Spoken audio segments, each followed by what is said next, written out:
gitu loh. Nah, kalau memang Bapak Presiden ijazahnya asli, sampaikan saja, tidak perlulah kemudian gengsi. Ini kan equality before the law. Nah, dalam pemeriksaan dakwaan itu selalu dimunculkan nama Jokowi. Tetapi di BAP tidak ada satupun saksi yang diperiksa atas nama Jokowi. Ini model pemeriksaan apa? Kalau dia benar-benar mendakwa, benar-benar memberikan petunjuk atas proses penyidikan, semua nama yang ada dalam dakwaan itu harus diperiksa. Takbir! Gak bisa mentang-mentang presiden gak diperiksa. Kalau memang presiden gak mau diperiksa, kasus ini juga tidak perlu ada. Takbir! Jangan rakyat diperiksa, dikuyo-kuyo, dipenjara, dituduh menyebarkan hoak, dituduh mengedarkan kabar bohong, dituduh melakukan penistaan agama, dituduh menyebarkan kebencian permusuhan berdasarkan sara. Tetapi presidennya, orang yang disebut-sebut itu tidak pernah diperiksa. Ini sistem pidana apa ini? Ya, ruwet ini, nggak ada di pelajaran ini fakultas hukum apapun. Demikian.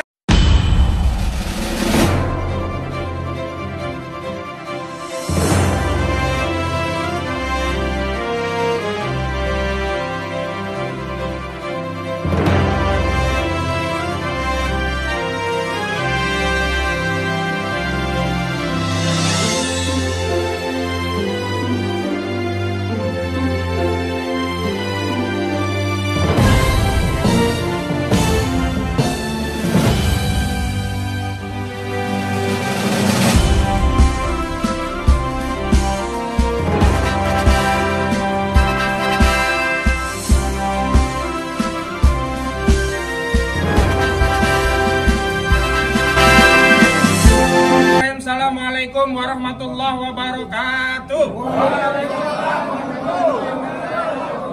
Alhamdulillahirabbil alamin wa bihi nasta'in ala umurid dunya waddin wa ala alihi washabbihi ajmain. Saya teringat hadis Rasulullah SAW yang menyampaikan innamal mu'minuna ikhwah. Sesungguhnya umat Islam kaum muslim itu bersaudara. Dan hari ini Masya Allah banyak sekali yang hadir membersamai Gus Dur dan Pak Bangtri. Ada dari Kebumen, ada dari macam-macam tadi ya.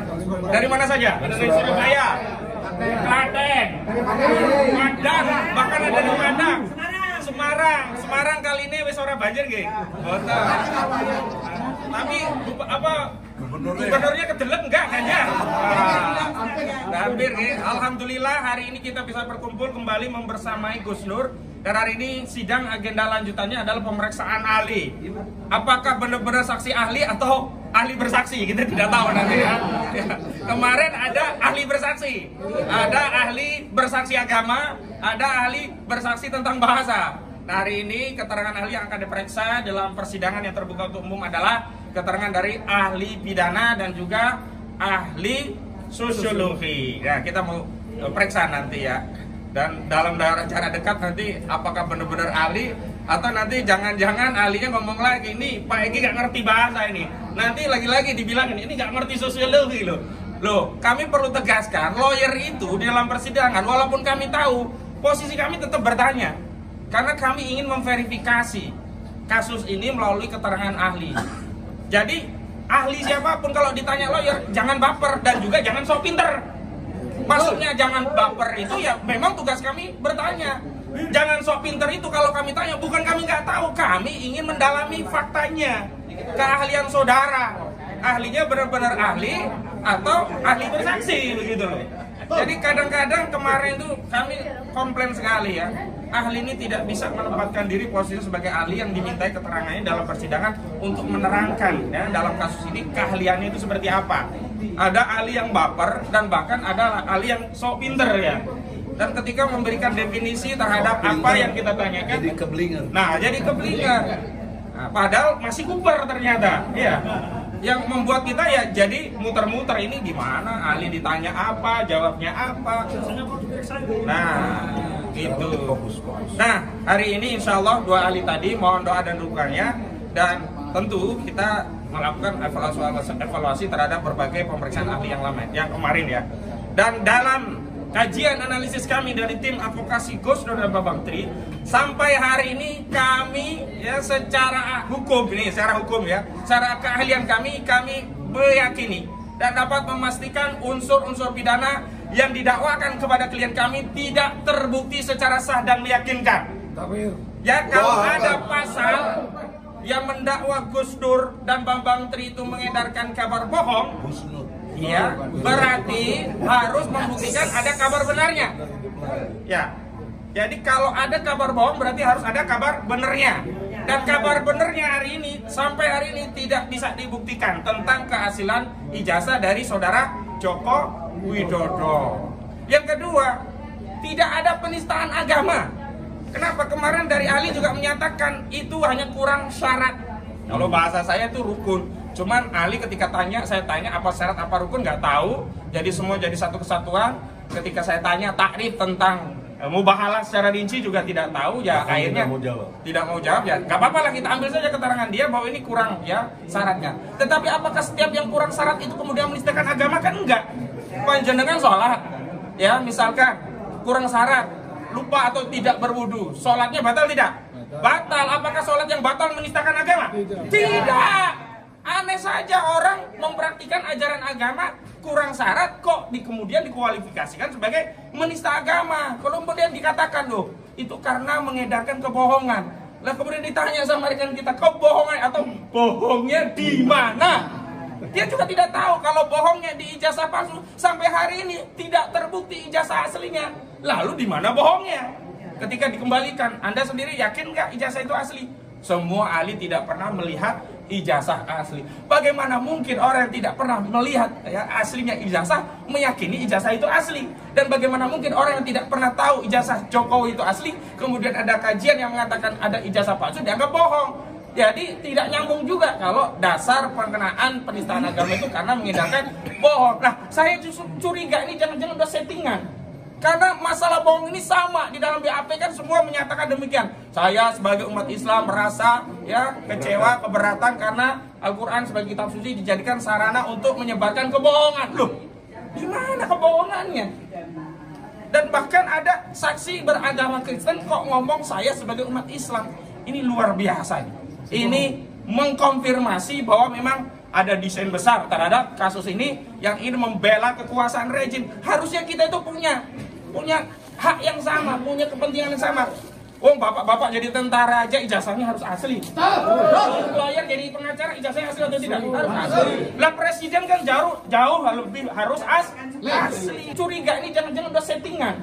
Karena masalah bohong ini sama di dalam BAP kan semua menyatakan demikian. Saya sebagai umat Islam merasa ya kecewa, keberatan karena Al-Quran sebagai kitab suci dijadikan sarana untuk menyebarkan kebohongan. Loh, di mana kebohongannya? Dan bahkan ada saksi beragama Kristen kok ngomong saya sebagai umat Islam. Ini luar biasa.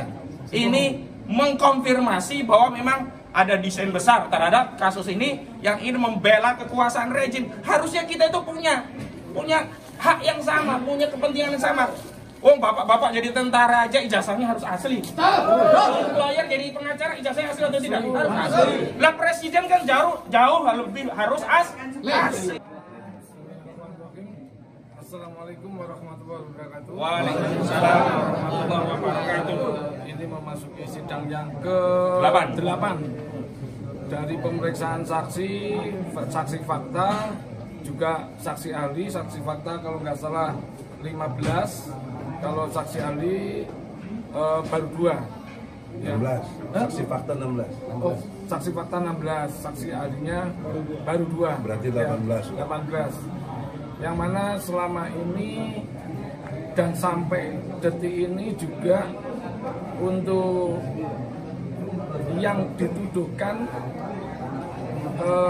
berita bohong ataupun penistaan agamanya sampai saat ini belum terungkap atau terindikasi ada yang menyatakan ini bohong. Kalau ada bohong berarti ada benar. Ada ijazah palsu berarti harus ada ijazah asli, gitu. Apa Bambang Tri dituduh menyebarkan berita bohong karena menyebarkan bahwa ijazah Pak Jokowi itu palsu. Tapi sampai saat ini tidak ada pun satu saksi baik fakta maupun ahli yang menghadirkan atau setidak-tidaknya melihat dengan jelas keberadaan atau keabsahan dari ijazah tersebut.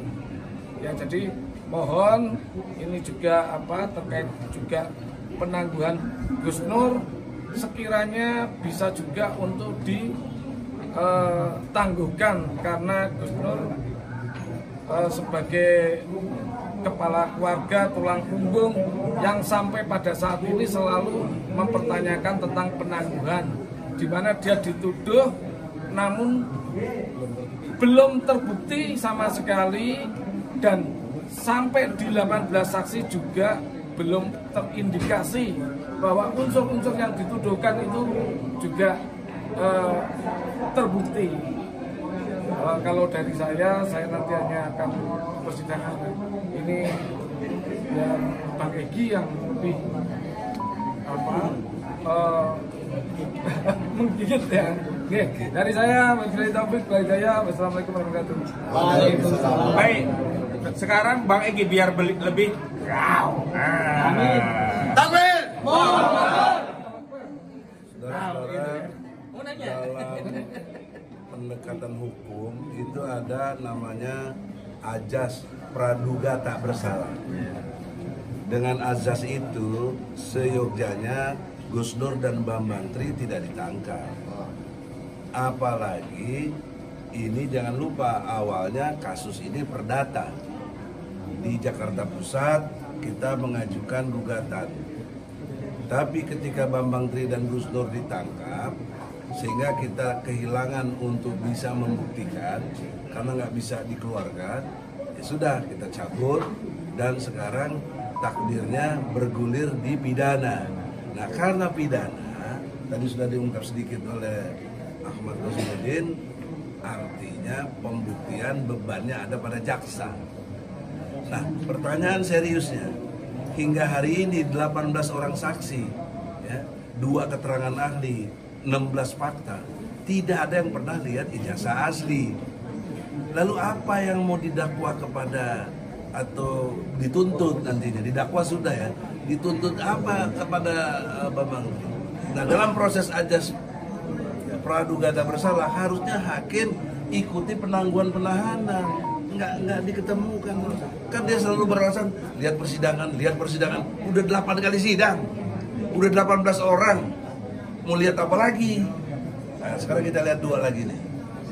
mudah-mudahan bawa ijazah ya. Mudah-mudahan bawa ijazah. Tapi dugaan saya praduga tak bersalah, yaitu ya, mereka nggak bersalah walaupun tidak pernah lihat. Dia nggak bersalah, orang bukan dia. Yang bersalah dalam hal ini Jokowi, dia punya, dia nggak mau bawa ke sini. Dia tidak memperlihatkan. Jadi kejahatan dalam peradilan ini terletak pada Jokowi. Kenapa? Karena dia yang membuat dirinya untuk terang benderang tidak bersalah. Dia tidak datang, dia tidak perintahkan jaksa agung atau siapapun yang di bawah dia, polisi juga di bawah dia, tapi dia tidak lakukan. Jadi masyarakat harus tahu kejahatan serius dalam konteks ijazah palsu terletak pada siapa? Jokowi. Oh, lembek. Terletak pada siapa? Jokowi. Nah, itu. Obstruction of justice. Jadi dia obstruction of justice, menghalang-halangi pemeriksaan. Ini menghalang-halangi. Harusnya ditangkap, ada pengacara yang menghalang-halangi ditangkap oleh jaksa. Kok jaksa tidak nangkap Jokowi? Polisi kemarin kasus Sambo ditangkap semua. Nah, kasus Sambo tangkap semua. Di sini lah. Kemudian yang kedua, tidak ada satupun media massa yang mainstream atau seperti mereka-mereka ini yang selalu ada di TV. Kompas ada nggak nih? Kompas ada nggak? Kompas, Detik, ya, Trans TV, semuanya nggak ada yang beritakan, nggak ada. Tapi lihat sidang Sambo, begitu gempar dan lain sebagainya. Ini terjadi indikasi. Kalau Sambo aja baru kelas mayor jenderal sudah begitu, ini kelas presiden yang diadili. Kenapa malah jadi kagak ada gitu loh? Ini juga satu bukti ada obstruction of justice-nya itu di dunia pers. Sehingga untung aja takdirnya ada YouTube. Kalau enggak, aduh, masya Allah. Ada kawan-kawan nih luar biasa ya. Ada kawan-kawan yang dengan sangat ya, ada Egy Channel, ada Aka Channel, ada Mimbartuk, ada Loho Suto ya, dan lain sebagainya.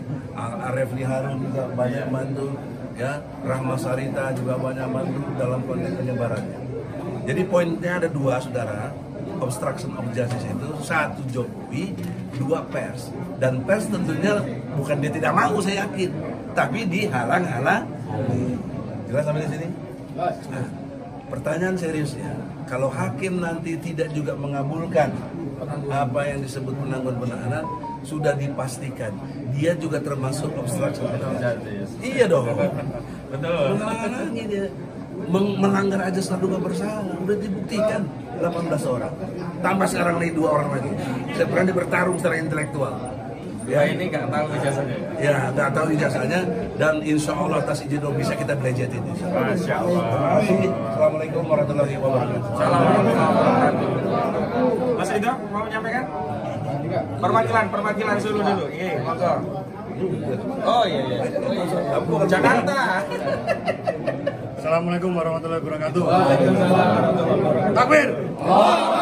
Takbir. Takbir. Sampai hari ini, persidangan hari ini kita masih disuguhkan dengan beberapa saksi dari mereka. Dan saksi-saksi yang seperti disampaikan oleh rekan-rekan Profesor Egi, Bang Ahmad, tidak ada satupun yang bisa menunjukkan ijazah asli. Padahal di sini kalau kita untuk membuktikan kebohongan itu cukup satu aja, menunjukkan ijazah aslinya. Jadi kalau logikanya, bahwa teman Pak Jokowi itu sudah pernah bersekolah bersama beliau, terus beliau itu betul-betul bersekolah di situ, ada ininya. Yang kita pertanyakan ijazahnya.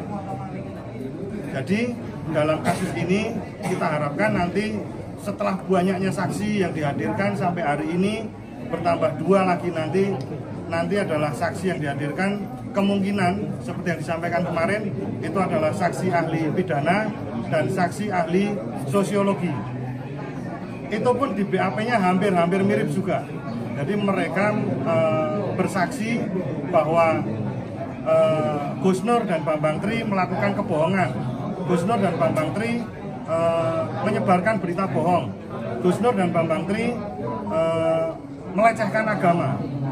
Tapi waktu nanti dalam persidangan atau kemarin dalam persidangan yang seperti kita lihat, tidak pernah ada kesimpulan bahwa beliau-beliau ini melakukan tindak pidana seperti yang didakwakan. Satu itu. Yang kedua, untuk penangguhan penahanan tetap kita tanyakan karena itu hak dari terdakwa, dan tidak ada alasan untuk tetap ditahan, karena dalam peradilan Indonesia itu seharusnya mengedepankan praduga tidak bersalah. Jadi kalau mereka ini dengan kasus seperti ini langsung ditahan, di mana kemanusiaannya? Di mana keadilan hukum di Indonesia ini? Di mana kesetaraan hukum? Yang kita minta cuma ijazah itu dihadirkan di persidangan. Itu tidak berlebihan, saya rasa. Saya tahu Bapak Presiden, beliau mempunyai agenda yang sangat-sangat padat sebagai Presiden Indonesia. Tetapi beliau juga punya ajudan, punya staf ahli dan lain sebagainya. Yang mana kalau disuruh untuk mengantarkan ijazah pasti mau, dan tidak ada alasan untuk tidak mau. Sebenarnya kalau dari sarana dan prasarana semuanya lengkap, lebih dari cukup. Atau pesan Gojek pun boleh nih. Boleh, bisa. Dosen bisa. Tetapi sampai hari ini tidak dilakukan. Ada apa? Ini pertanyaan bagi masyarakat. Tadi masuk nggak obstruction of justice? Iya, itu ya termasuk obstruction of justice. Jadi kesetaraan hukum di Indonesia ini kan harus ditegakkan. Walaupun beliau itu seorang presiden, terlepas dari presiden, beliau adalah juga masyarakat Indonesia yang setara dengan kita, yang setara hak-hak hukumnya dengan semua panjenengan yang ada di sini. Dalilnya pasal 27 ayat 1 UUD 45. Undang-Undang Dasar 45. Itu pasal 27 ayat 1. Pasal 27 ayat 1 itu undang-undang yang sangat dasar. Jadi namanya aja undang-undang dasar. Itu pasti kan undang-undang yang tertinggi, yang mendasari semua undang-undangan di Indonesia. Ya, seharusnya seperti itu. Jadi menurut hemat saya, Presiden Indonesia itu selepas dari ini selepas dari pemilihan dan lain sebagainya adalah milik rakyat Indonesia semuanya, baik yang mendukung atau tidak mendukung. Kalau beliau itu menunjukkan kenegarawanannya, kami ini juga rakyatmu, kita semua ini juga rakyatmu. Gus Nur dan Pak Bambang Tri itu juga rakyatmu, Pak. Jadi tolong tunjukkan. Kita mintanya cuma itu saja. Jadi tidak ada alasan untuk begini begitu karena beliau seorang presiden, tapi mempunyai hak yang sama sebenarnya dengan kita. Begitu. Jadi cukup, mungkin ditambahi sama Bapak Ustaz. Assalamualaikum warahmatullahi wabarakatuh. Saya advokat Sutawidya, saya mengharapkan lebih baik membebaskan 1000 orang bersalah daripada menghukum satu orang yang bersalah. Allahu Akbar. Jadi Yang tidak bersalah. ya, jadi lebih baik membebaskan orang yang Tidak bersalah. Bebaskan yang bersalah. 1000 orang daripada menghukum orang yang bersalah satu orang. Iya. Oke? Lebih baik bebaskan Bambang Tri. Gitu jelas. Satu orang itu, ya, itu intinya kan. Lebih bagus membebaskan orang yang tidak bersalah satu orang daripada Menghukum Gus Dur dan Bambang Tri.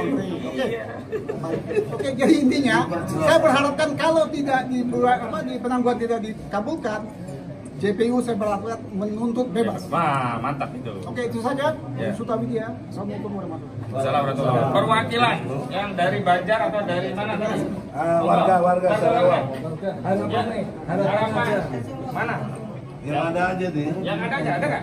Yang jauh-jauh, monggo. Mana? Mana Gus Dur? Oh, nah. Gus Nur. Rika. Gus Nur juga. Rika jarang ngomong apa, Li? Mangga. Uni. Assalamualaikum warahmatullahi wabarakatuh. Salam ngapak. Orang Ngapak, orang kepenak, kebumen. Takwir. Saudara-saudara kalian semua, seiman yang ada, seagama yang ada, dengan Islam yang luar biasa ini, sama-sama kita berdoa. Sedikit mengutip dari bapak-bapak pengacara ini, ikhwan kita ini semuanya, Masya Allah, perjuangan yang luar biasa dengan undang-undang dasar. Kita kembali kepada undang-undang dasar kita, Islam yang ada. Siratal ladzina an'amta alaihim ghairil maghdubi alaihim waladhdallin. Ini undang-undang dasar yang lebih nikmat untuk kita yang ada untuk umat Islam. Apa? Siratal ladzina an'amta, lafalnya tidak ada jamak. Memang sedikit orang yang diberikan kenikmatan oleh Allah. Ya ini contohnya. Yang banyak, kebanyakan ada apa? Maghdubi sama waladhdallin. Banyak kita nggak usah takut. Sedikit kita dalam genggaman Allah, yaitu bentuk kenikmatan. Takbir! Takbir! Takbir! Jokowi masuk mana Jokowi? Jokowi masuk kurang tahu di antara dari dua, antara maghdubi sama waladhdallin. Dikarenakan kenapa? Kurang berani menghadapi atas kondisi yang ada ini. Bismillah, mudah-mudahan berkah an'amta. Amin. Allah. Amin. Amin. Kakek mbok geletak, nyuwun pangapunten. Assalamualaikum warahmatullahi wabarakatuh.